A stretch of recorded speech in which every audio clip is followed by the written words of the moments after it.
Welcome back everyone for the next part of Limbus Company. I just decided to record a little bit more for this week because, well, it's kind of tricky to get to the level up at times, and I do have around 100 lunacy left to spend, so before that goes to waste, I'm just going to do a couple more levels, I would say, right? Certainly. And maybe, by the time we get to the weekend again, I'm going to be really close to the level up so that I can record 2 parts in a row again. Huh? Sounds like a good plan, right? Sounds like a very good plan. And after this, I'm probably going to head straight to the mirror dungeon in order to boost up my lunacy a bit more. I always like to have at least 20k. It's a nice number. It's a nice number to have. Okay, so we're the Uninvited. We just saved a life, and she sends us to some kind of building. It's really a shame that they removed the description. Thanks to the description, I could always remind myself of what happened in the last part and all. I mean, the clear turn, I was already able to see that before. Level was also visible. Enemy info. Why would I care about the enemy info? Right? If I really wanted to check that, I could have done that with a little tap. Oh well. Oh well, maybe they're going to change it back in the future. Who knows, right? They always like to change it here and there. Really hope they're going to change it back though. I miss those descriptions. Those descriptions are the best. And we start with a fight right away. Okay. Let me just take a quick peek. Are you the guys from last time? Bleed, clash power, protection bleed.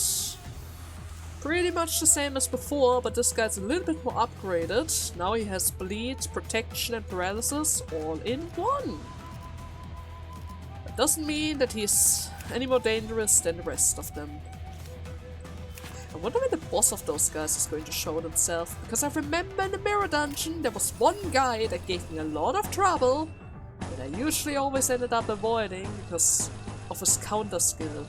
His counter was really dangerous and strong. But those guys, not such a big issue, right? Okay then, let's skip a little bit ahead. After all, we still have a bunch of chapters to cover. There we go! Another group defeated! They're probably going to increase the amount of enemies very soon, right? Because 2 waves? No issue whatsoever. So, we return to the bus after dispatching the Kurokuma clan member that attacked our bus. Who's that? Only to be greeted by an unfamiliar face that has infiltrated our bus. There was a woman sitting in the frontmost seat of our bus. That's a woman? Huh? Interesting, guide. I believe we made it both quite clear that no guests are to be board the bus without prior consultation. That discussion was not even an hour ago, in fact. Yes, we did. No outsiders, to be exact. Isn't it clear as day as to who she is? Huh? I noticed that she was wearing a familiar uniform with the logo CLEAR embezzled on her chest. Are you from the LCCB team? LCCA, the after team. Manager Clock. Manager Clock? Right, I could say that she was wearing a red emblem on the shoulder. Huh? Wait, can't you hear what you're saying? No, don't have any talent in TikToking interpretation either, but it was pretty easy to tell with that blank, stupid look they were giving me. Blank, stupid look? You can't even read my face! Don't you even have the common decency to mince your... Ishmael growled, about to tell the woman off until she caught and collected herself. Maybe she suddenly recalled her old attitude. I'm team leader Cayman. Limbus Company Clearance After Team. Normal Operation Unit 2.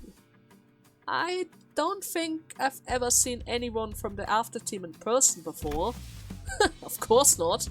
All that the blocks do is sweeping in to pick up the spoils after we've done all the hard work. Let me set something straight. Backstreet mutt. What? The after team is in charge of clearing the mess your ungrateful waste of life leave behind. Sweeping in to pick up the spoils?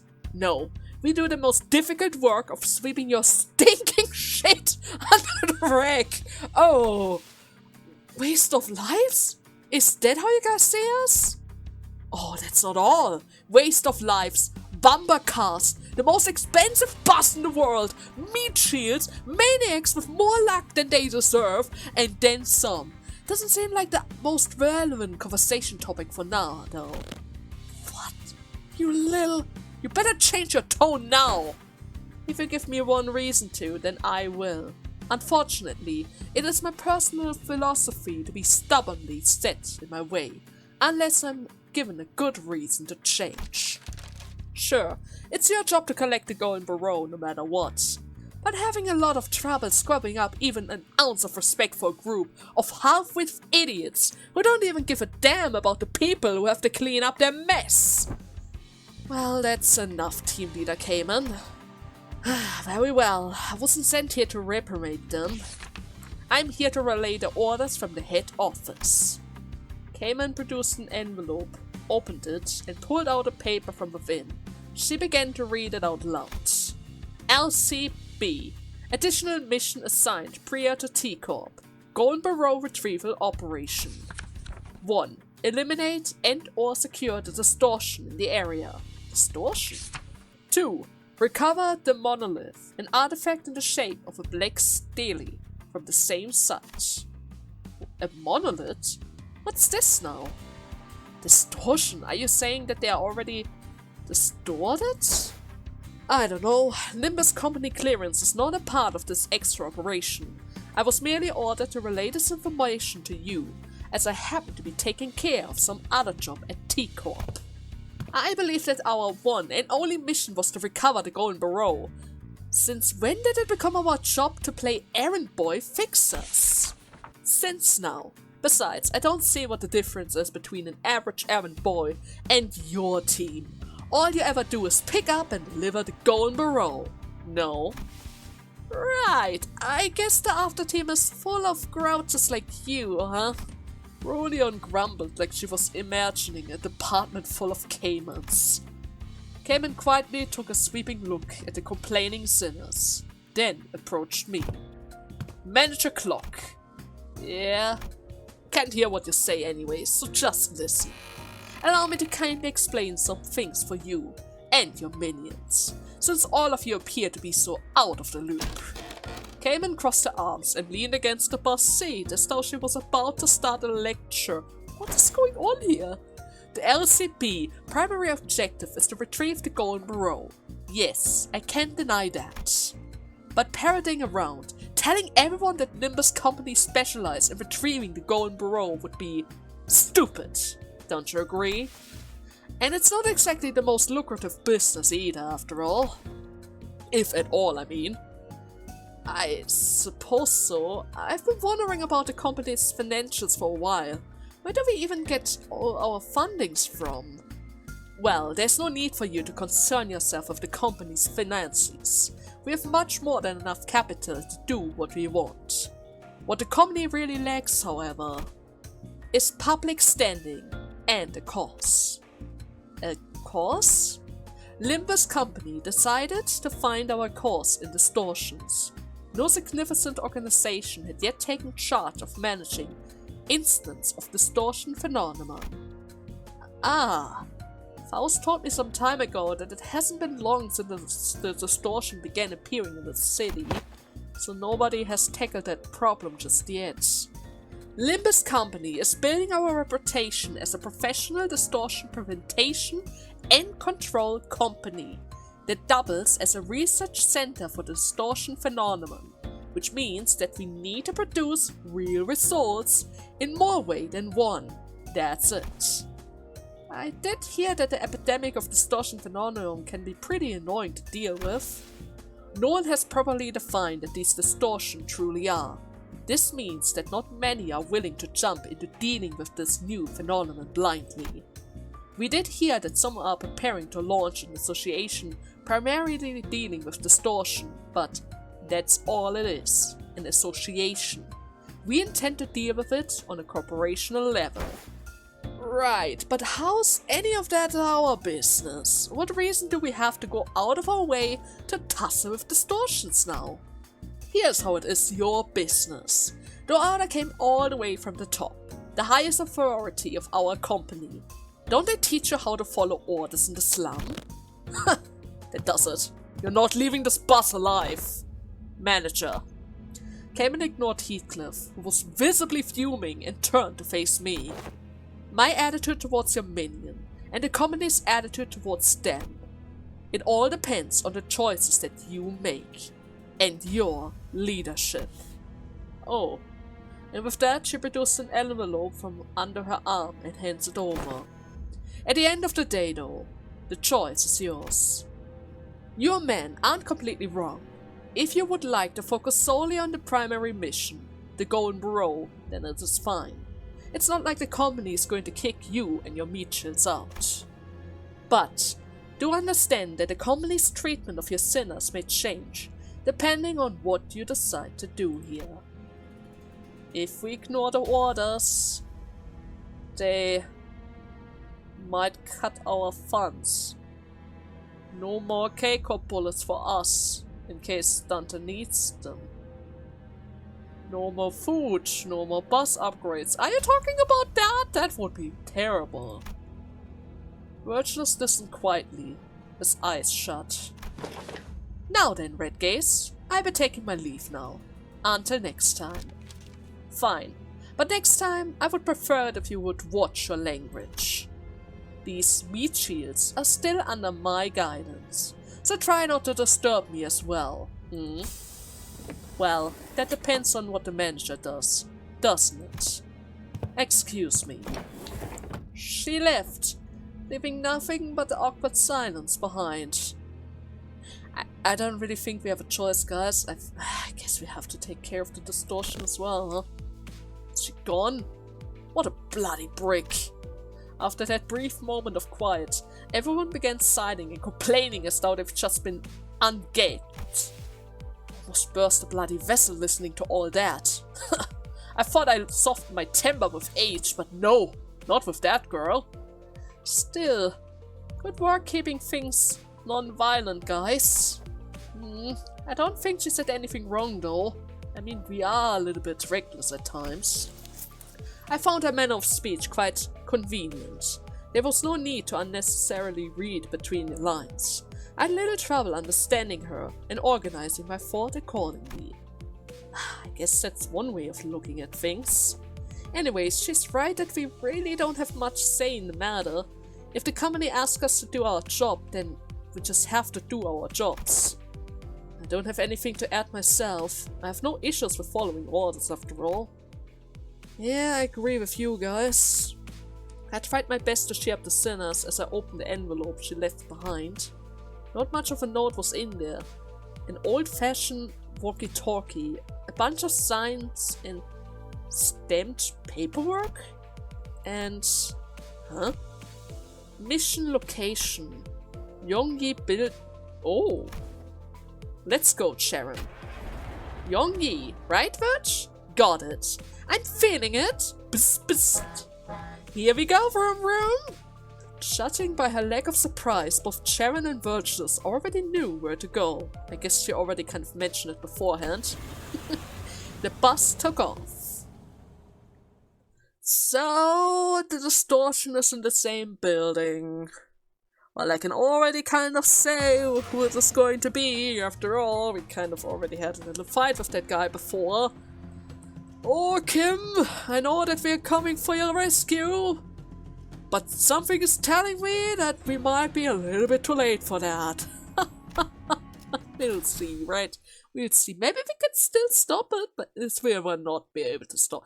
We already had a fight against this distortion self, so in that regard, This is an unavoidable battle, and it's getting closer and closer, and why are you struggling? It's the same guy as before. Did they get stronger? No. All of them are 40. Oh well. So, okay, another group defeated. But seriously though, I guess I was really unlucky with the first turn. Some of the attacks are a bit stronger than I expected. My guy struggled a little bit more this time around. But hey, at the very least, this time around I had a chance to use the red eyes to actually heal my guys, right? Okay. To Yong-Jin Building. 4 new encounters? 4 different types of enemies? I see. Are we going to have a cutscene? Because now it becomes even more difficult for me to tell whether or not we have a cutscene around here. But I guess we do. It's good. Something continues to nag the back of my mind during the frequent stops and combat encounters. There was this one thing I could not understand. This is pretty much expected from Virgils at this point, but if he already knew where we were going, then why would it hurt to tell us for once? I muttered to myself while I looked towards the back of the bus, where Engdu slept. She was still out cold. Come on, Faust, I legitimately think that this is something we have to talk about. Can you please relay my question to Virgilus? If you won't do it, then I will. A journey can always be sunshine and rainbows. Some friction is necessary. You there, guide! Otis relayed my question, then began to share some of her own grievance with Virgilus. Oh no, there are a lot of her own grievance. Are you finally finished? Well, you're not wrong. I did hear most of the details through the radio. And here's why I didn't tell you in advance. It's because you're the kind of people who never learn until the problem crashes through your front door. Would you have done anything differently if you knew in advance? It will only serve to give you an excuse to whine about it. So there it is. What now, manager? Will you refuse this mission? Of course not. How could I? They're already treating us like dirt. If I refuse this, I can't even imagine how much worse it would get. What do you mean with dirt? They gave us so much money already. The bullets! Do you know how many bullets? How much the bullets costs? And the whole bus? Faust said that this is a masterpiece. You have no idea how much money they must spend on this bus alone, which is constantly getting crashed by Sharon, but I guess it recovers quite nicely. I'm sure you're thinking, how could I? But you'd be right. I can tell from the way he's looking at me that he already knew what I was going to say. I'm starting to wonder if he really can't hear me. Our guest is awake. You should go and ask her for directions, manager. Sharon's intuition can only take us thus far. Again, this would have gone much smoother if we had been told where we were going from the start. Like always, Virgils felt the need to add comments like that before shutting me down and turning away. He'd already closed his eyes.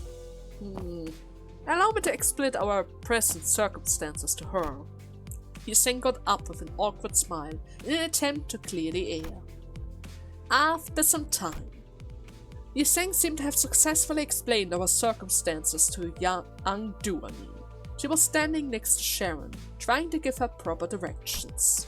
She had also told us that as long as we assist her with her mission, she wouldn't mind us taking the Black Stele for ourselves. She knows what it is.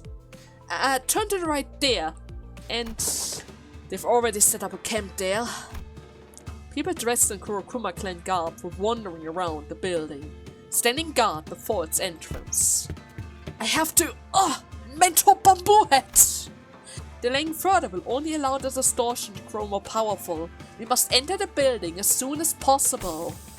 Angdu had already leaped out of the bus and was rushing in with her weapon drawn. We quickly follow suit. Can she even fight in her current state? I mean, she was literally at death's doorstep the last time we checked. And even more henchmen and henchwomans. I see. There we go, the last of them. Are they going to give us a fight during every single encounter around here? I mean, it's very likely. There are a lot of Kurukumas after all. Damn it! Looks like this was the last one of them. But then again, it seems like that was the last of them. The aroma of blood, some splattered fresh, some old and growing vicious. I can already tell that there will be a college of different blood splatters awaiting for me in there. I'm excited to see this collection for myself. This one expresses brutal thought with such nonchalant as one muses about their next meal, huh? And whichever may be the case, this way is open. We must move with haste. Angdu did not hesitate for a second before disappearing into the building's entrance. I'm impressed by her energy. Wasn't she knocked out cold just a few minutes ago? I guess it's really important to her. It is sheer willpower that moves her. What other choice does she have when her superior is captured like this? From the name alone, I expect Yong-Jin's building to be much taller than just 6 floors. Building in all. It is a common naming convenience of the back streets. I looked up towards the rooftop of the building Honglu was looking at, and suddenly grew curious. What time is it right now? Wait, do you need a mirror? My head doesn't actually tell the time, just so you know, okay? It is 2:10 in the afternoon. 2 in the afternoon? It's not midday, but it's not supposed to be this dark, is it? How is it this gloomy and dark at 2 in the afternoon? I'm starting to lose my sense of time in here. It seems particularly dark around this area we're in. Well, compared to the smoke wars days, this still is bright as Sunday. I suppose that's true. The back streets of T-Corps are known to be in the perpetual state of murkiness. The machines ceaselessly discharge heavy plumes of smoke, which clouds the sky.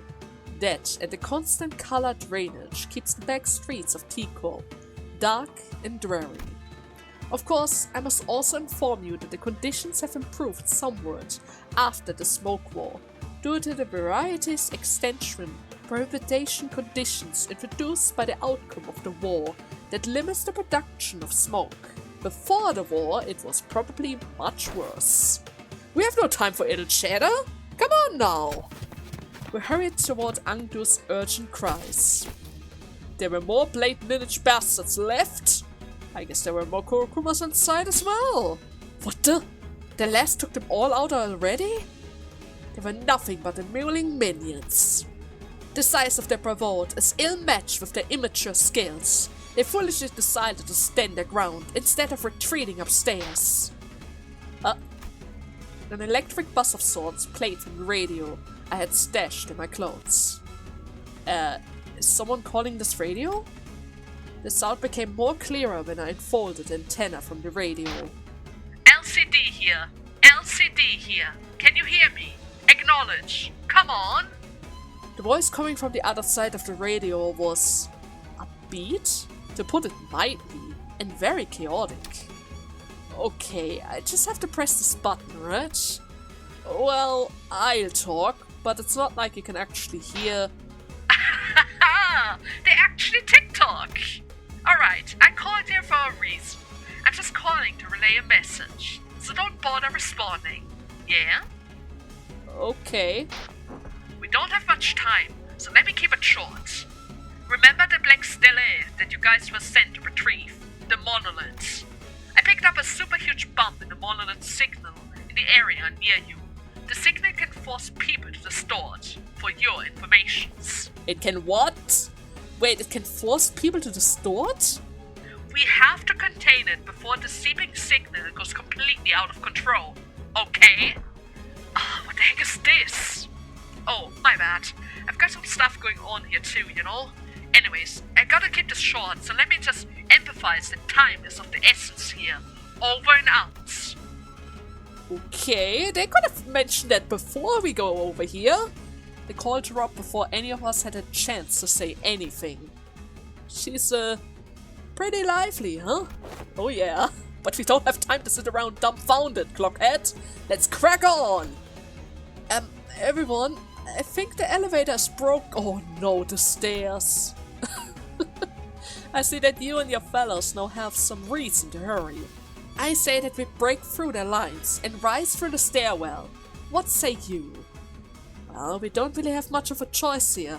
Come on, let's go! I put the radio back in my pocket and began running up the stairs. But here's a question though. Here's a quick little question. That is a giant monolith, right? A black monolith that signals some kind of distortion waves. How are we going to contain it? What exactly are we doing with this? Should we break it in order to stop it? Did they give us anything else besides the radio? Because right now, we just have to find it, right? We have no way of actually blocking the signal. Unless my head, the clock head, has some extra feature that I need to know of, like the part about the Golden Barrow piece that is hidden inside of its head that he could have mentioned hours ago, days ago, huh? Oh man, stairs. Seriously, the stairwell is a real challenge, isn't it? Not the Kurokuma clan, it's always the stairs. Curious, is it not? Huh? What is? That they filled the stairwell full of weaklings who clearly don't know what they are doing. Perhaps they weren't trying to stop us from going upstairs. Perhaps they were afraid of retreating upstairs. No, it can't be. Angdu's expression darkened. Maybe she had an inkling of a bad omen. Dost thou worry for thy mentor? Don carefully slided to Angdu's side with a sympathetic expression. How could I not? What kind of person was Mr. Bamboo-Headed Kin? Angdu appeared conflicted, as though she was having trouble organizing her own thought. She stroked her head and sighed. He was a steadfast man, protecting what needed protection, killed what needed killing. He was always one of the Blade lineage finest. I dare say that he was one of the most skilled swordmen within the League. A man of few words, who always sought to take good care of those under his wings. If only he hadn't made that decision, my fellows would not have met such a terrible fate. Which decision? Oh.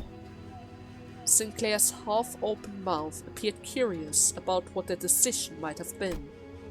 But he soon realized that this was probably not a time to pry, and quietly closed his mouth. Whichever may be the case, I have no choice but to make haste. Then we have no choice but to make haste with her.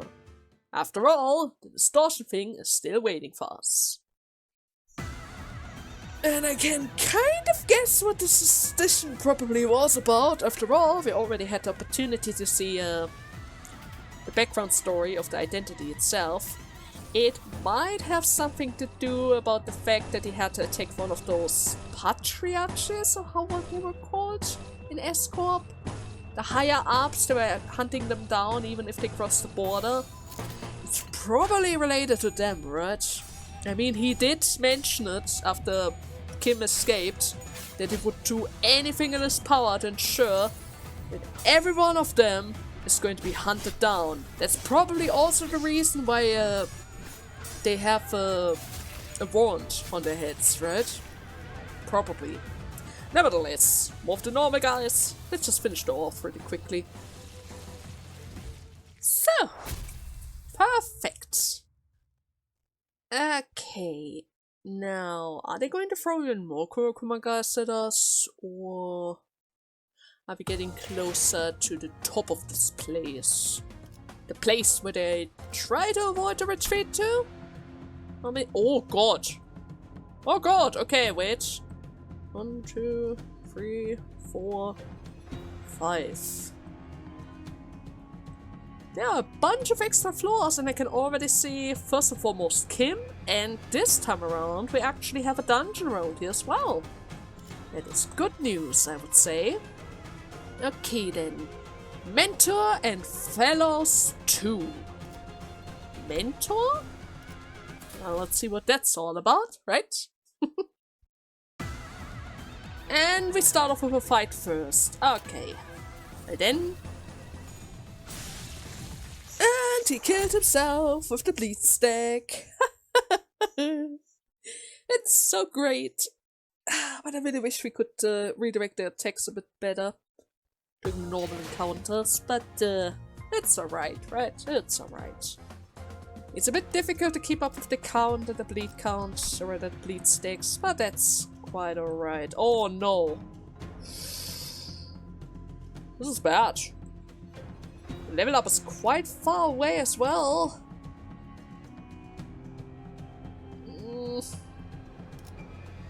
They're so close. 1, 2. There's a couple more floors. We're almost there, Kim. We're almost there. What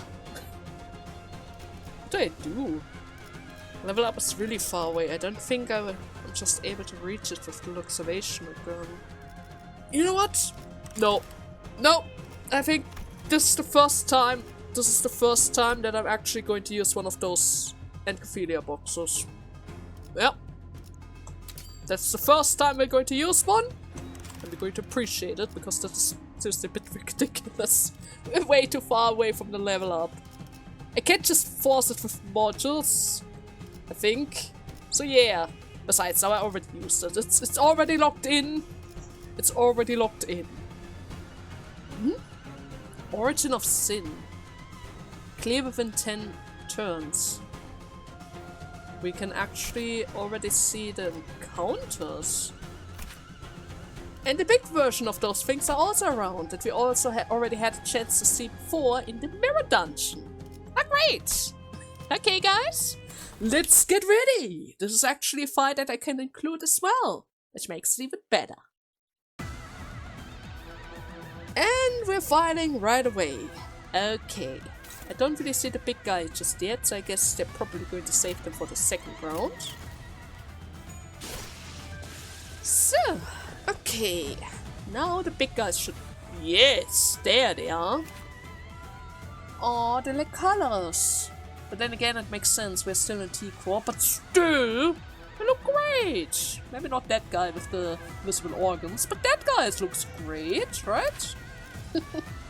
He's also a little bit stronger than the original, with more burn affliction, burn count, extra power if the target already has burn, more coin power if the target has burn, and a counter that increases his damage up and increases it even further if the target has burn. And I think the passive, yeah, unless this unit is staggered or broken apart, takes 50% less burn damage. Which is a bit weird. Does it mean he is protected by people who... No, wait. No, that means if I were to burn him. But why would I use burn against a burn guy? Right? Why would I try to attempt to burn the guy that is currently trying to burn us? So, okay, everything has been redirected. The other fours are a little bit more tankier than the original versions of themselves, but that should be fine. Sure, I wasn't really able to redirect all of them because we lack a little bit of speed, but in general, I'm pretty sure that's not going to cause a big issue, for us at least. There you go, we are getting really close to the stagger bar as well. It's probably not able to reach it in this turn, but at the very least we also was able to win the clash without issues. It seems a bit closer than I assumed it would be, but that's fine. Okay, he's going for the counter, so I'm going to ignore that guy. Before we actually have to clash against this guy, I should be able to stagger him before anything else. The other three are currently just doing their things, and I can just ignore all of them. Sinking, and more count. Okay, that's gonna be fine then. Go on, Honglu! You're perfectly capable of killing that guy in one turn. There you go. Ryoshu as well, so I didn't really need to add that extra coin with Gregor, but safety first, right? I don't really want to give him a chance to recover from his stagger bar after all. 16, that's not really that good, but for that we have always Eagle around. Okay, I'm just going to stack pretty much everything on that guy. We should be able to stagger him in this turn as well. Hopefully it's going to be enough to just finish him off right away. And now that I think about it, I haven't really checked up on the jelly beans. The jellyfish Apnos. I only checked the burn guy because he's literally my favorite from those two, but I should probably at least check them out once. Right? It's only right, after all, they're also the second stage of Apnos thingies, right? Kinda. Picatulum morosititats, or something like that. With a bunch of sinking, extra power for sinking, and sink count. Wait. Gloom Fragility. I don't think the other guy had that. Which makes us even weaker to gloom attacks. With even more sinking. 8 sinking and 5 sinking plus coin power. 16 would go up to 17. That's actually kind of dangerous. Lucky for us that they usually don't go for that much, right? Certainly. And for passives, of course, I guess they're immune to sinking type damage. Or at the very least 50% of the sinking damage. That's good to see. Especially since none of our guys are currently using burn or sinking, right? So this is currently clashing against my Assault. Honglu is going to apply some paralysis on top of it. But it's probably going to end up in the case in which case he's going to get staggered before he actually reaches my Assault. Right, Honglu? You're going to stagger him before he even gets into that situation. Which is a shame, because the 6 paralysis would have pretty much ensured that my soul is going to win either way. But still, good to see, right? Good to see that they all have each other's back. Okay, that wasn't so bad. So, did we just fight the Pikatula? Yes. Their appearance are rather dissimilar from what we've encountered afore. They appear to have grown more acute. The evolutions of each Pikatula. The kind of Pikatula one's transformed into depends on the type of sin that one has embodied in life. So it is no surprise that there may be varieties of them as well. But we've never encountered anything like them before. Collecting the golden burrows could have exhibited the Pikatulia's growth process. Those burrows, they really have something to do with everything, huh? Our job is starting to look a lot more serious now. Right, that reminds me, these Pikutas are each supposed to represent some kind of sin, right? Sin. My thoughts grow distant all of a sudden. No. The sinners grow distant when my thoughts draw nearer. Their voice grow muffled. The word sin feels oddly unfamiliar today. What is going on? It appears that they have lost their sense of selves. The original form now forgotten to oblivion. Self? Aren't distortion kinda similar to that? Some people become distortions, and some people become Pikutulas. I've wondered what the difference is. I think I know.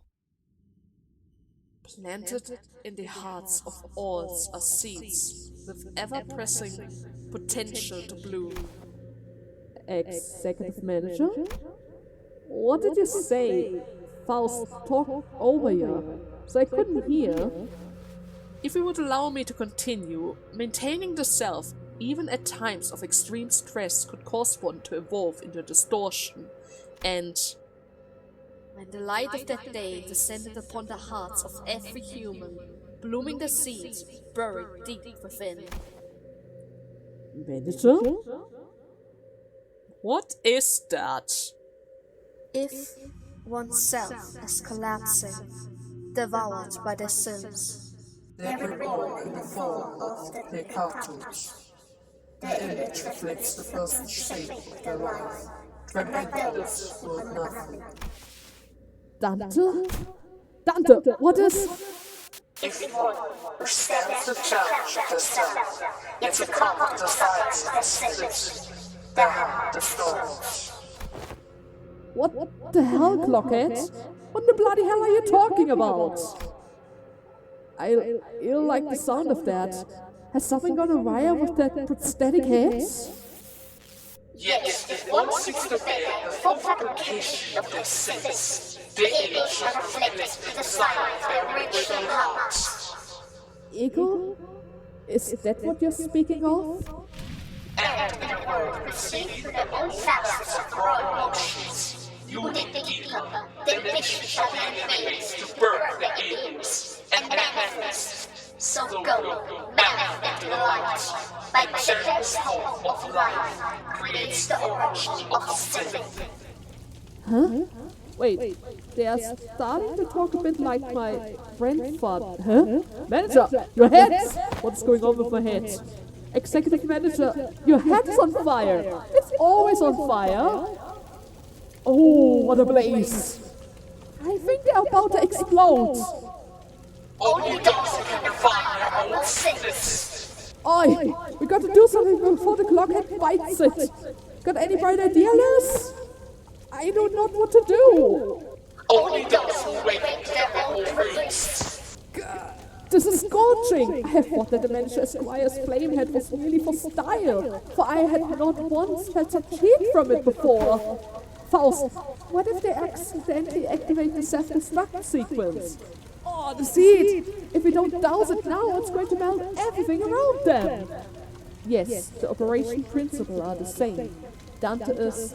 We are the golden barrows connected to the root of the sapling, planted into the subterranean area of the headquarters, which is to say that everything is going to blaze.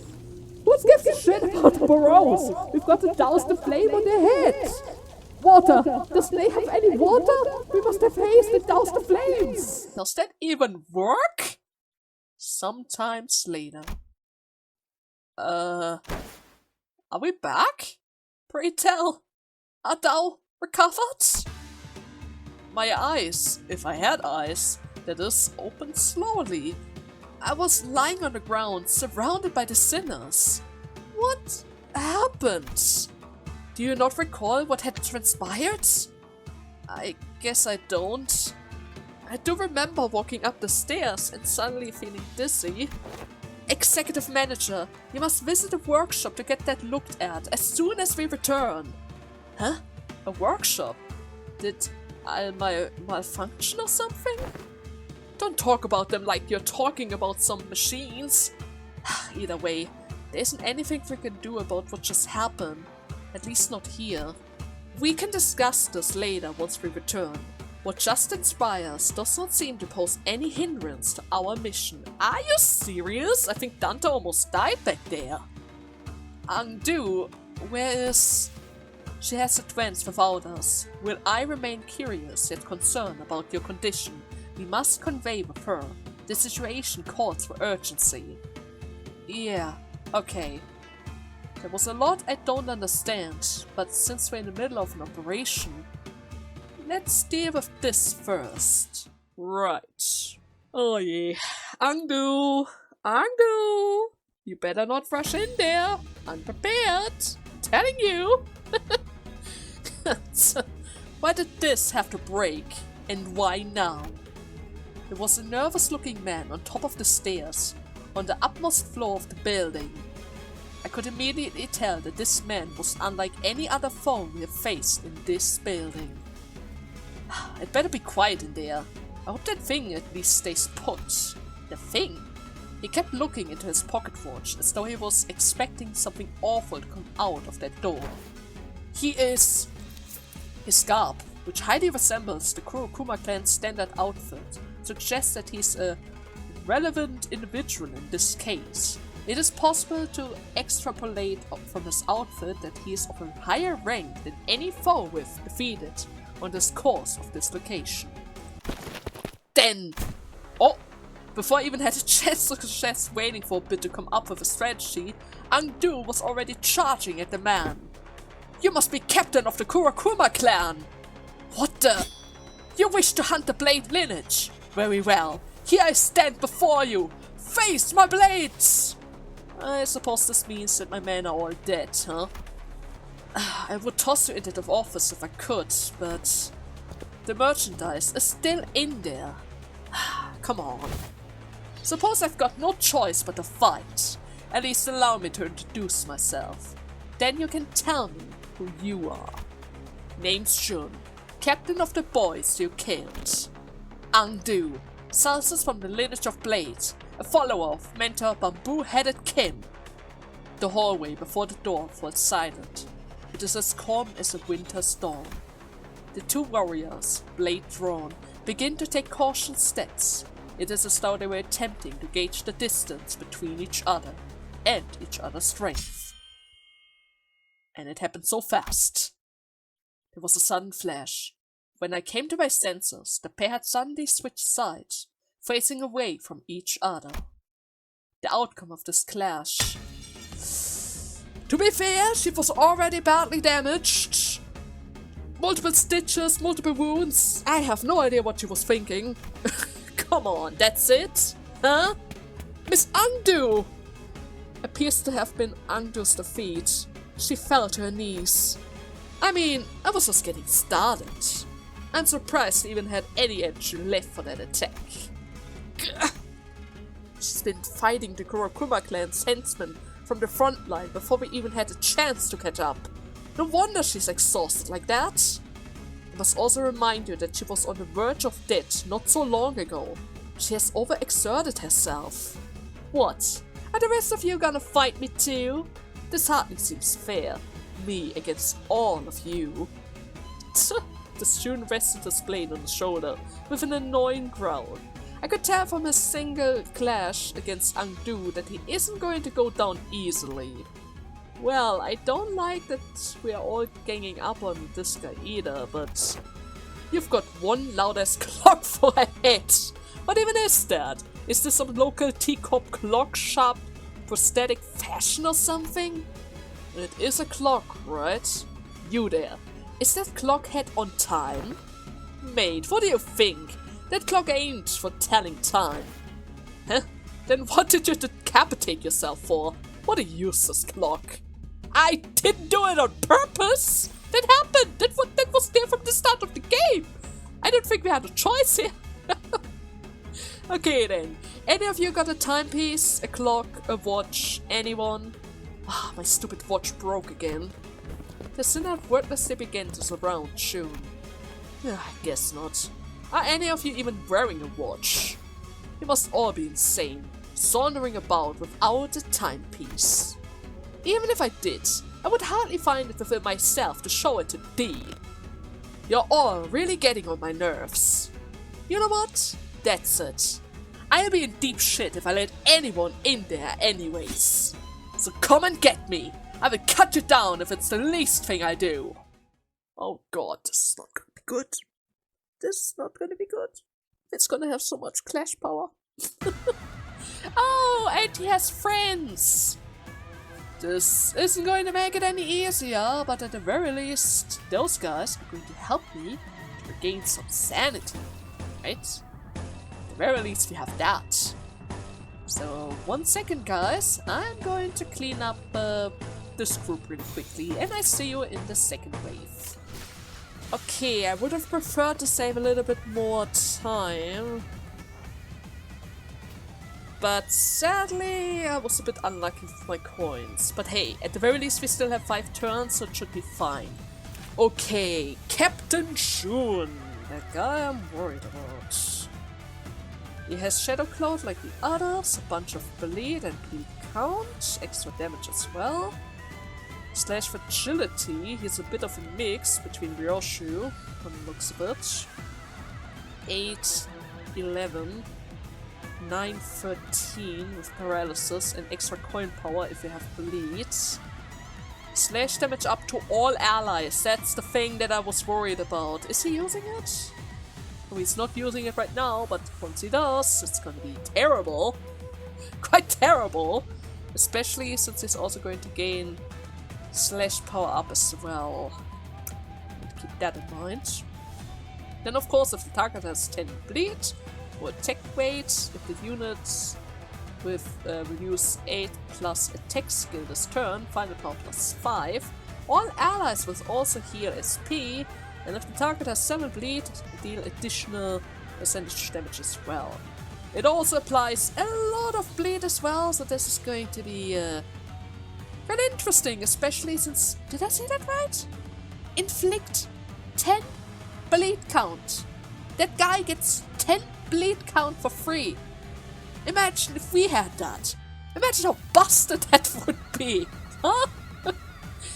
At 1 more coin per every surviving other ally, maximum of 3. Yeah, right now he's pretty strong.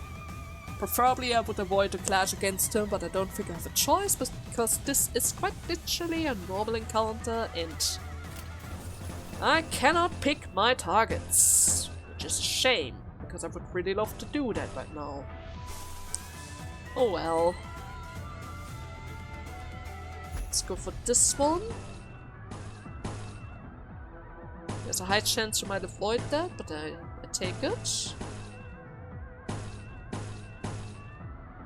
Only once though. Only once. That should be able to break through, which is fine. Am I able to boost it up further if I were to go through here? Maybe.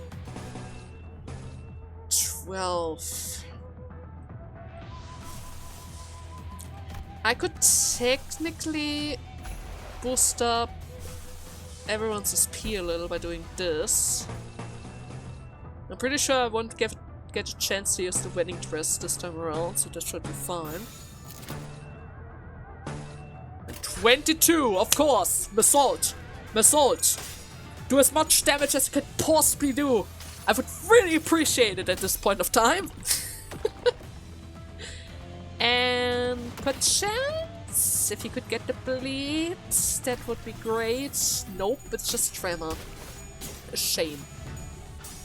That ego would be so much better if it would just prioritize the ailment of our party, and one that is the most present is automatically selected by that ego. That would be so handy if it isn't random.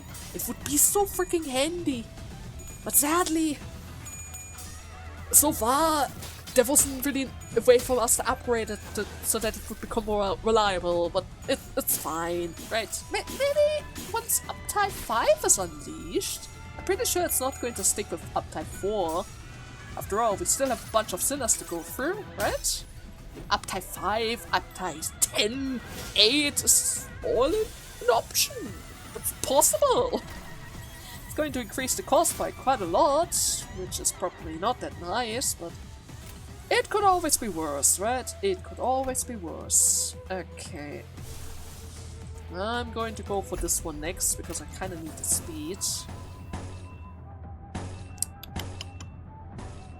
Besides, lowering their attack power is always going to be handy. 14. That's good enough. Yeah, I need to get more charges again. Flick paralysis.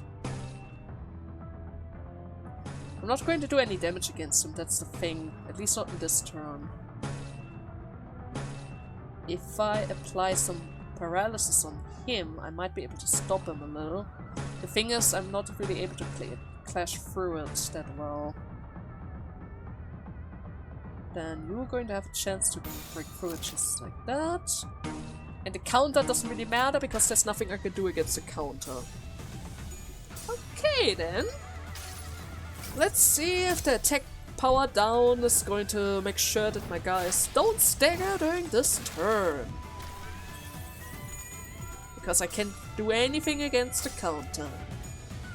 I really hope they would add some kind of range attacks ID into this. Some way to counter the counter, you know? Like the ammunition! The ammunition library of Verona was so great back then! You could literally take care of all the counter dice with that thing alone! Oh no, no! God, she survived it! She actually survived. The counter is so freaking dangerous from that guy, it's ridiculous! Can we get the stagger? Of course not, and he killed my Faust. What did he? No, he killed my Ryoshu. But I got a stagger on other three guys, that's good. That's enough to kill. That's enough to kill, which means this one is for free. Going to lower everyone's damage once more. How much health does he have? 58. That's gonna be fine then. That is going to be enough to kill. Oh, Mesalt! Mesalt! You, my guy, have to debuff big guy from the looks of it. And after that, tech power down. More charge, please. Okay, he shouldn't be able to kill any of our other guys now, right? Because we're going to stagger him, para-hex him, and everything else that we could possibly hope for. Yiseng's ego has already been redirected as well, which is also really good. We barely do any damage against him, which is a bit of a bother, but that's fine. Okay, it still does a lot of damage.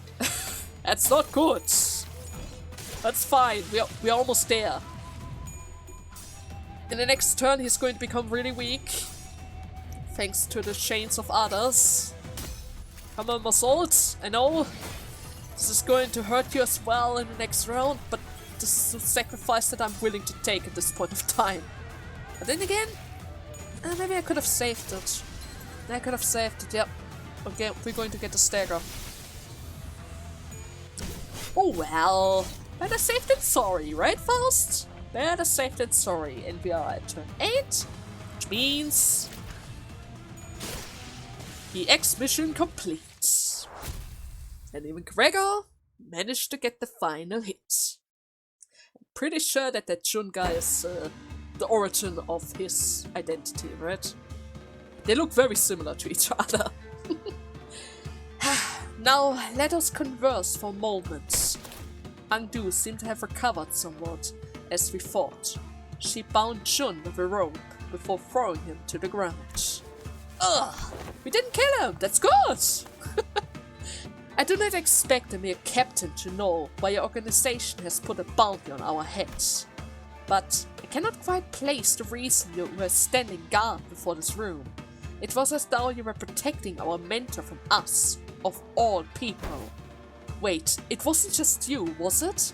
Every Kumakuma clan filth we killed on our way up to this floor stood in our path like they were protecting something with their lives. Fine, here's the truth then. We are the victims here. Huh? Whatever you mean. You guys really have a way of pushing my buttons, huh? We weren't part of the party pursuing you or cutting you down. That was none of my business. You're just one of many syndicates or organizations that were unlucky enough to be on that farm's shit list. Our run-in was just a coincidence. We were ordered by the farm to stand guard next to a black stele here, and that's all. Everyone was on edge because we were supposed to transport it elsewhere pretty soon. And that is when the Blade lineage bastard appeared out of nowhere. Out of nowhere? I see. So this is where our mentor has awakened. You sound like you know something that I don't. Oh, in the middle of the Kumako. Oh, this is a perfect place to wake up from the book state, huh? I can't say I've ever heard of a tech that could plimp people into existence just like that, though they were using a singularity or something. So, besides, the Blade lineage never had a chance. Our numeric advantage was insurmountable. Of course. We had your friends cornered. We had no trouble cutting them down, until there were but 3 of you left standing. Then, all of a sudden, your boss's eyes suddenly began to glow, and he cut down everyone around him. It was a one-sided slaughter. What? Then, you got that right. Blade lineage, Kurakuma clan, it didn't matter. He cut through everyone. Even the 2 survivors? So what the hell was I supposed to do? What were you supposed to do? I'm the captain. The lives of my men were my responsibility. I had to save them somehow. So I stayed behind to guard the door while my men guarded the entrance of this building. What other choice did I have? Ah, shit. Delivery deadline is coming up. I'm finished. This won't end with me having to cut off a finger or 2. Damn it. What did you just do? Undo struck the back of John's neck with a swift precision and dropped him to the floor. Undo? That man has already been subdued. We fought this style. I have merely put him to sleep. He would have caused us trouble had we attempted to enter that room while he was conscious. I must talk to the mentor, seeing him with my own eyes. Have you gone deafless? Your boss will cut down anyone who gets too close. No, that cannot be. Dante, we can infer from that information we have gotten that... Yeah, I agree. There's a powerful aura coming from behind that door. I can sense it too. Our mentor. Indu's hand tremble as they wrap around the doorknob. We must prepare for battle. I know that mentor bamboo-headed Kim will do no such thing. She snapped the door open.